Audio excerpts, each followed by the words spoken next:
right, let's kick it off with some energetic weather for this last week of August. Just 3 little pointers I'm going to bring in here for this week before we kind of erupt into a very busy September energetically. So August, rounding things out this week, August 27th, Venus trine Uranus. So to really wrap up the end of this month, we have some rather lovely, softer energy flowing our way. Whew, thank you.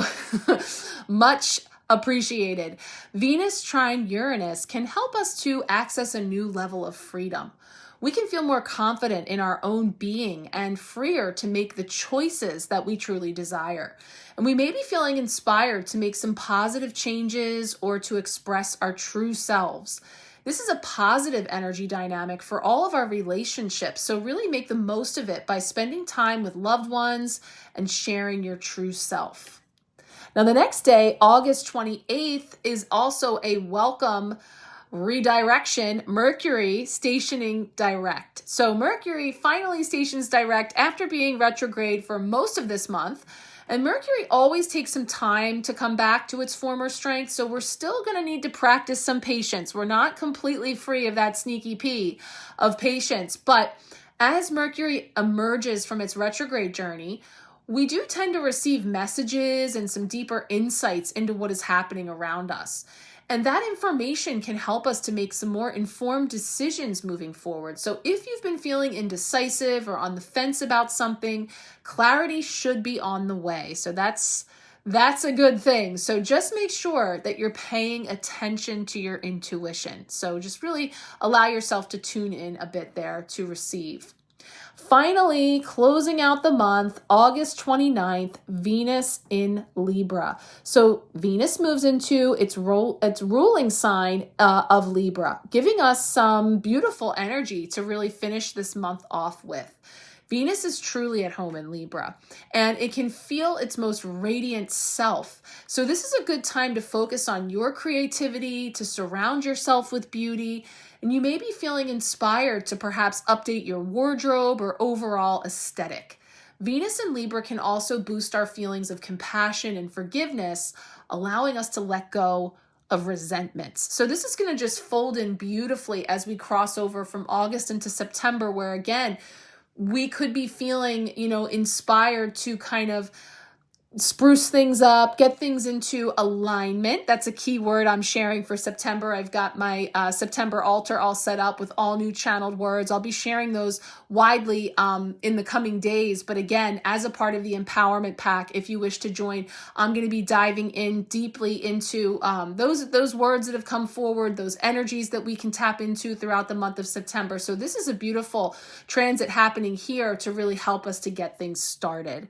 So let's go ahead now and take a look at the cards that have come forward for us from the tarot and the one oracle message we have coming in. All right, looking at our Shaman's Dream Oracle message, again, it feels very on point with these energies that we've been tapping into, because as I look here at the Shaman's Dream Oracle, the Drifter card talks about what lights you up, experiencing life as it comes, seeking the essence, but not knowing the form. This is perfect because I talked about in my full moon in Aquarius reading, if you were with me for that, for the empowerment reading, or as we touched on that here in the Sharecast, there was this nebulous energy of things being rather nebulous, unformed. And now, as we look at the tarot cards that came forward this week, that 7 of Cups is winking at me with those cups that are all sort of floating. They look weightless with no gravity, and the contents are sort of just floating out there. So there's this sense of like, we see it, we know that there's something there, but we're not quite sure yet. It hasn't quite taken form. So with that coming in, Drifter comes up, and also the Child of Wands that we've gotten now 2 weeks in a row. What lights you up? That spark, that passion, that creativity. So let's see. Drifter invites us here to step out of our to-do list. Virgo just came in and said, let's get those to-do lists cracking. And here comes Drifter. Step out of that. And you know, your to-do list, your ordinary routines, feel the breeze against your skin, calling you to follow the wind and explore life's opportunities. So when the drifter appears, it's a sign that it's time to cut the mooring lines holding you to the dock. It's not important to know the destination before you set sail. It will become clear as you leave port. Do not wait for a map, as there are none to where you are destined to go, but be sure that you have a compass to keep you true. Yours is your pure love and your intention to be free, even if free of your own beliefs and preconceptions. That's powerful. Few appreciate the energy of the drifter. Here you might not seem to be doing anything worthwhile or meeting someone else's expectations, but you are the only one who understands that others are running full out on the hamster wheel and getting nowhere.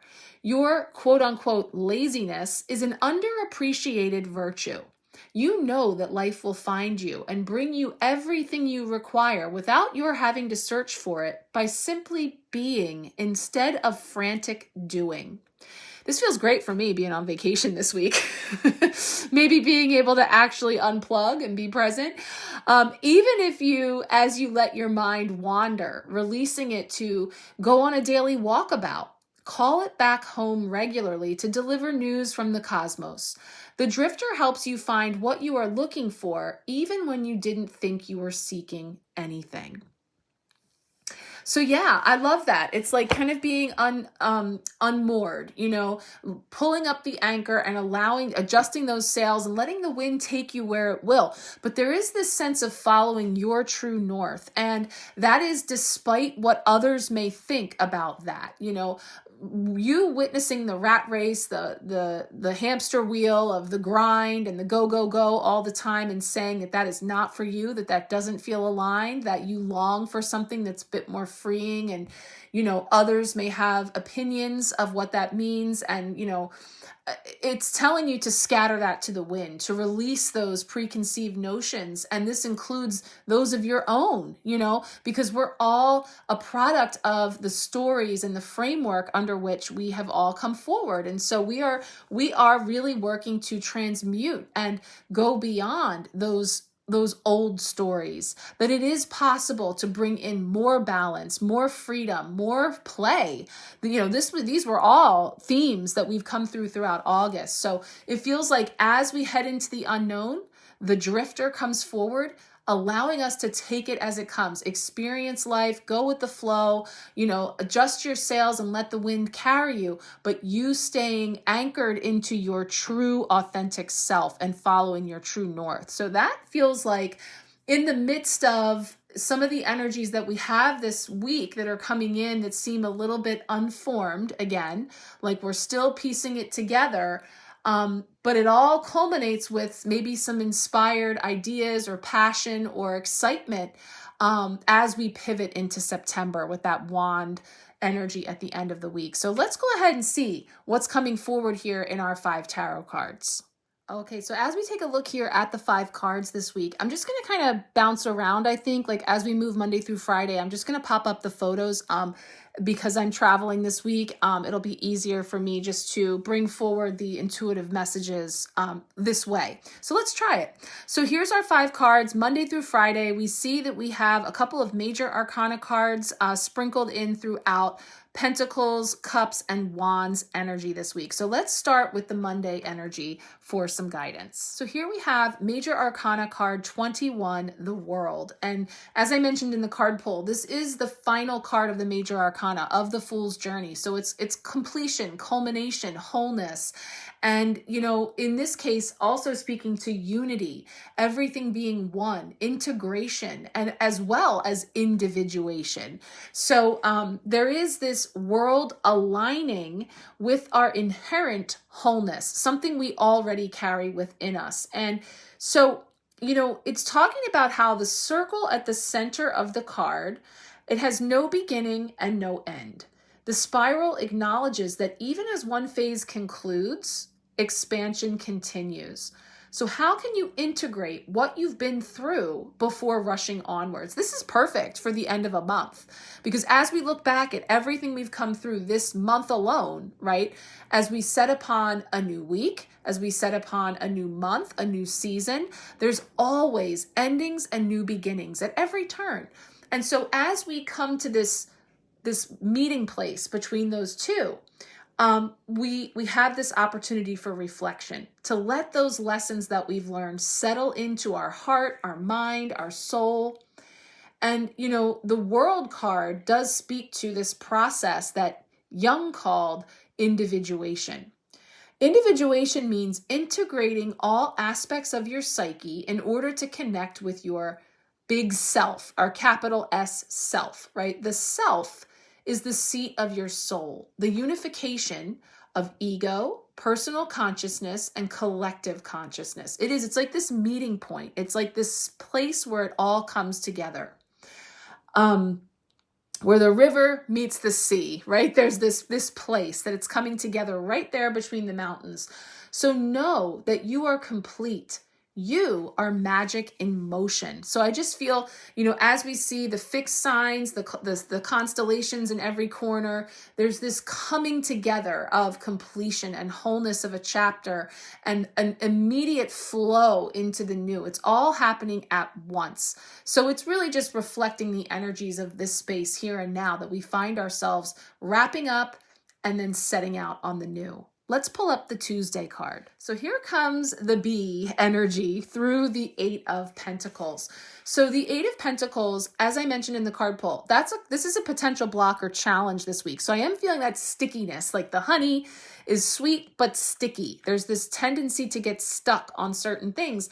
And so, you know, as a challenge for us to remain dedicated and focused and not to get distracted by the hive. Like when I pulled this card, I felt that hive mentality, you know, and this would be like the collective noise, right, that's out there, and all of the many things that are vying for our attention, our time, our energy, that the Eight of Pentacles advises you to focus your efforts on the things that matter most. So being very discerning about what you're working on and what you are letting work you, right? So the bee does not succumb to distractions or excuses. Instead, the bee dedicates its energy fully to the present task. Move away from busy work and embrace meaningful productivity. So, you know, it's a basic message. It's not a flashy message here with this card, but there is magic that can only unfold through good old-fashioned work, getting focused, being dedicated. So what can you do to hone your craft? Does your to-do list, could we hear any more references to to-do lists? I mean, Virgo season is so here. Does your to-do list reflect your priorities? This card reminds you that nothing meaningful happens unless you show up again and again for every step of the process. And you see, from each of these pentacles, they are in various sizes and shapes and stages of production. So it's like looking at all of those things that are all vying for your attention, your time, your energy, and being really discerning about what you're going to focus on and not letting yourself get stuck. So that's one of the key messages that's coming forward there as a potential block or challenge this week. Would be a lot of buzzing, would be a lot of that hive mentality that might try to pull you away from what you're focused on, but you're really being encouraged to keep your eye on the prize. Now, middle of the week here on Wednesday, we have the Hanged One coming in with an alternative perspective and a message of surrender and liminality. So this is bringing in that really the sense of the cosmos for me. And like I said, it's bolstered by the Thursday card that we'll see next, that there's this sense of what is out there. And we're going to tune in here to the Spacious Tarot for the guidance of what's coming in through this beautiful card. It looks like we're on the moon, actually, looking at the earth. The Hanged One drops you into infinite different perspectives. This image is inspired by the NASA photo Earthrise, and you certainly have a new view of all that unfolds on the earth when you view it from the moon. Yeah. Gravity is defied and assumptions are turned sideways and upside down. This reframing may be strange at first, but ultimately it offers you a broader understanding of your story. If you find yourself in a challenging situation, the Hanged One asks, what might happen if you surrender?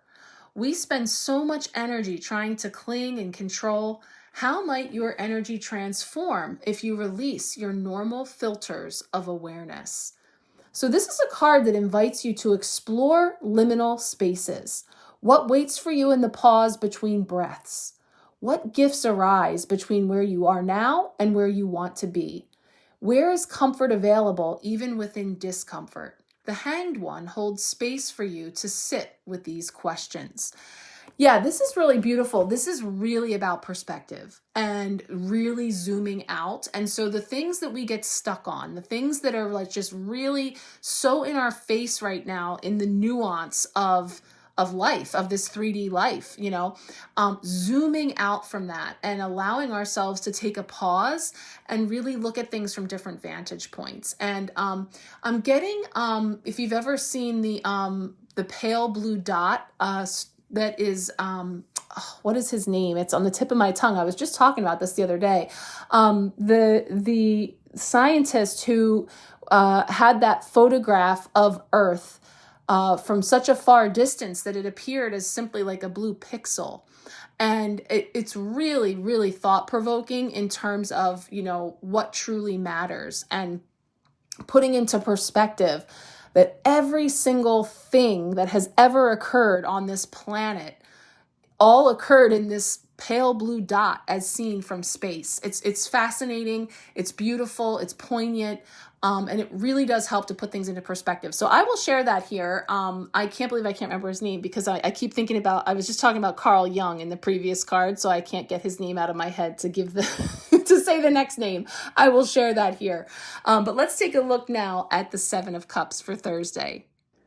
Yes, of course, Carl Sagan. So here is the photo of Pale Blue Dot, and you can save this photo to zoom in and read it here, or I highly suggest listening to the video link that I just shared to the left of this one for a really beautiful reading of this perspective. And you can really see how the visuals in that video tie into this card that we've received as our midweek blessing that really feels like a powerful message to us about perspective and seeing things from those different angles in a really profound way.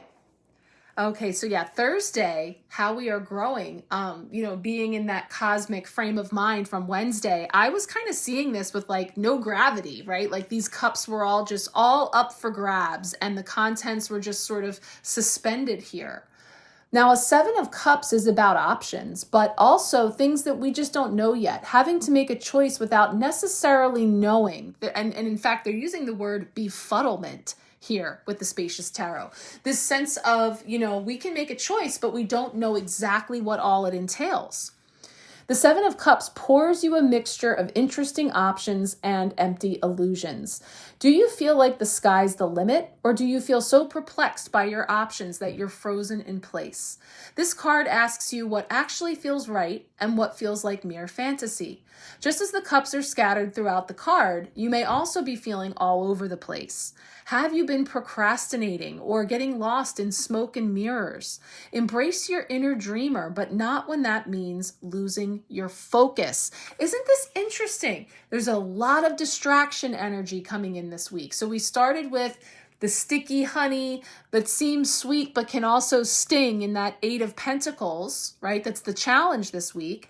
And now we're talking about getting some perspective, seeing the big picture, not getting pulled into all the nuanced of the Hanged Man. And now we're looking at this Seven of Cups like, hey, smoke and mirrors, things that are causing us to be distracted and lose our focus. So what are those things that are showing up in your life? I mean, certainly we can look at the big stage and look at the macrocosm and see where there's smoke and mirrors and things going on all the time vying for our attention, distraction, taking away, that will, that determination, that focus, keeping the eye on the prize. But, how is that that playing out in your life? In what way is that showing up around you where there's distraction energy or procrastination energy? All of that type of energy coming in, but we're growing, which means I think we're calling it out. I think we're spotting it much more easily than maybe perhaps ever before. Or even if we saw it before, but we just kind of like didn't deal with it because we're just allowing, just kind of, it was easier to just be complacent or just to go with it. But now there's this sort of like, no, calling it out, in a way that we're not standing for it because it doesn't support me. It's not bringing me joy. It's not something that is a viable, sustainable use of my time, my energy. It's a disrespect, actually, to think that, I ought to continue to pour into a cup that it's if I just kept trying to pour into this cup and there's no gravity. So it's just pulling it out and it's just kind of suspended there. It's a futile use of my energy. That's what I'm feeling. But we're catching on and we're calling it out. So what are those things in your life that you've been pouring into that just keep coming right back out? And that's a feeling that I'm getting. It's not even really a traditional association with the Seven of Cups per se, but it's a beautiful way of looking at that to say, in what way have I been losing focus? Have I been getting caught up in something that really doesn't matter? As far as deciding where I'm going to put that spark, that fire, that energy. And in comes the Child of the Wands to close us out for Friday. All right, our final card for the week, our final card from the Spacious Tarot for the month of August. The Child of Wands, the Page of Wands, a repeat card from last week. It was in the Thursday position last week. How are we growing? And now it has shifted over to Friday to really wrap up the week. So it's very interesting that we have this card. Oh, my son's coming home. Cooper is announcing my Page of Wands is coming home. So the Child of Wands brings in an optimism, self-assurance, and this is something I shared last week in the context of the Thursday energy. But it really asks us now to take a look at connecting with our sparks, our inner fire, and that there is no pressure to conform here. It's talking about the salamander that you see there at the base of the wand and how it doesn't look to outside sources, but instead to its own channeled flame. So how can you embrace your unique creative spark? The Child of Wands teaches you to be optimistic. You'll never know how good things could get unless you're willing to try. So what if you slip up? Like a child might, go for what excites you and don't control your enthusiasm. Or don't conceal your enthusiasm. I can tell you right now, outside my door, my dog is not concealing his enthusiasm to my son who just came home. Let your zest for life radiate out and lead you forward. So again, charging forward with that magic wand, that spark, that fire, that opportunity for us to create from the inside, from our passions, from the things that light us up, the things that bring us joy, no matter what is going on outside. So I think that's a beautiful way to punctuate the month of August, which of course began with Leo season, the fire, the joy, the play, the inner child, that zest. And this is a Leo card as well. So yes, it's Virgo season, but hey, just like Drifter said, throw that to-do list to the side for a moment and let the wind carry you there. So, take with you your joy, your sparks, your desire, no matter what is going on outside. As for you, you can set that intention. And I'm just going to seal that in now with the Joy Lemon Energy, healing energy spray, just to really bring in that sense of joy and wonder and play and allowing for that creative spark to endure. So there we have it. There's our messages for this week to wrap up this month. Again, I'm not doing the personal card pulls this week since I am out of town, but I will be back for the top of the week for September, and we're kicking off with the Empowerment Pack. So if you're interested, I'm going to drop here the thumbnail for the September Empowerment Pack, so you can check that out, the link for booking. I have a number of different options to suit everybody, so whether you want to be there for the full Monty, all 3 readings, and all the unlimited personal card pulls throughout the month and all the things, or if you just want to do a la carte readings like the Hello Empowerment, which is for just your month ahead energy, or one or both of the a la carte lunation readings for the full moon and the new moon. So thank you guys so much once again, and I look forward to connecting with you for a new week and a new month on the other side. Much love.